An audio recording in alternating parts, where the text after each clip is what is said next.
ನೋಡಿ ಸರ್, ಇದು ವಿಲೇಜ್ ಮ್ಯಾಪಲ್ಲೇ ಬಂದಿರೋಂಥ ರಸ್ತೆ. ಇದು ತಾರ್ ರೋಡಿಂದ 1 ಕಿಲೋಮೀಟ್ರು, ಮೈಸೂರು ರೈಲ್ವೆ ರೋಡಿಂದ 5 ಕಿಲೋಮೀಟ್ರ್ ಆಗುತ್ತಾ. 5 ಕಿಲೋಮೀಟ್ರ್ ಆಗುತ್ತಾ? 5 ಕಿಲೋಮೀಟ್ರ್ ಆಗೋಲ್ಲ. ಮೈಸೂರು ರೈಲ್ವೆ ರೋಡಿಂದ 5 ಕಿಲೋಮೀಟ್ರು, ಮಳವಳ್ಳಿಯಿಂದ 11 ಕಿಲೋಮೀಟ್ರ್ ಆಗುತ್ತಾ.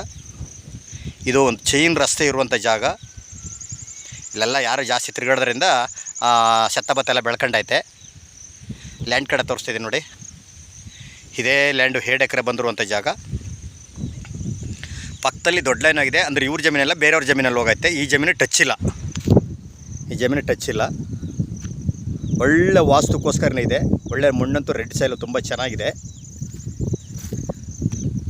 ಫುಲ್ ಹೆಚ್ಚು ಕಮ್ಮಿ ರೋಡ್ಗೆ ಒಂದು 350-400 ಅಡಿ ಐತೆ ರೋಡ್ಗೆ. ಈ ರಸ್ತೆಗೆ ಒಂದು ಚೈನ್ ರಸ್ತೆ ಇದು. ಇದೇ ರೋಡಲ್ಲಿ ಎಲ್ಲ ತಿರುಗಾಡ್ತಿದ್ದು. ಊರಿಂದ ಊರಿಗೆ ಹೋಗೋಂಥ ರಸ್ತೆ, ಕನೆಕ್ಟ್ ಆಗಿರುವಂಥ ರಸ್ತೆ ಇದು. ಇದೇ ರಸ್ತೆಯಲ್ಲಿ ಹೆಚ್ಚು ಕಮ್ಮಿ ರೋಡ್ಗೆ ಒಂದು 350-400-500 ಅಡಿ ಬರ್ತದೆ ರೋಡ್ಗೆ ನೋಡಿ. ಜಾಗ ಅಂತೂ ತುಂಬ ಚೆನ್ನಾಗಿದೆ. ಬಾಕ್ಸಾಗಿ ಸ್ಕ್ವೇರ್ ಆಗಿದೆ. ವಾಸ್ತುಕ್ಕೋಸ್ಕರನೇ ಜಾಗ ಐತೆ.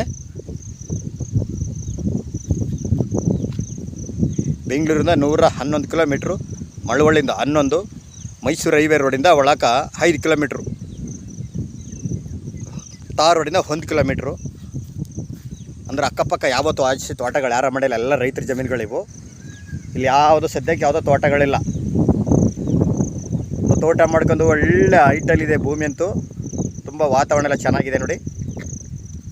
ಈ ರೋಡ್ಗೆ ಹೆಚ್ಚು ಕಮ್ಮಿ 500 ಅಡಿ 450-500 ಅಡಿ ಬರ್ತದೆ ರೋಡ್ಗೆ. ರೋಡ್ ಅಂತೂ ವಿಲೇಜ್ ಆಫ್ ರಸ್ತೆ, ಒಂದು ಚೈನ್ ರಸ್ತೆ ಇರುವಂಥ ಜಾಗ ಇದು. ತಾರ್ ರೋಡಿಂದ 1 ಕಿಲೋಮೀಟ್ರು, ಒಂದು 1/4 ಕಿಲೋಮೀಟ್ರ್ ಅಷ್ಟು ಜಾಸ್ತಿ ಯಾರೋ ತಿರುಗಾಡ್ತಾಯಿಲ್ಲ ರೋಡಲ್ಲಿ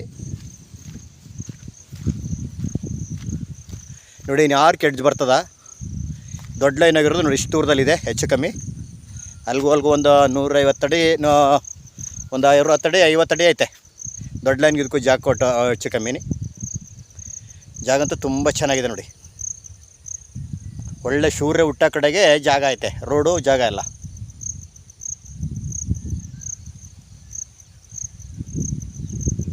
ಇದು ಎಕರೆ 25 ಲಕ್ಷ ಹೇಳ್ತಿದ್ದಾರೆ. ನೆಗೋಷಿಯಬಲ್ ಆಗ್ಬೋದು.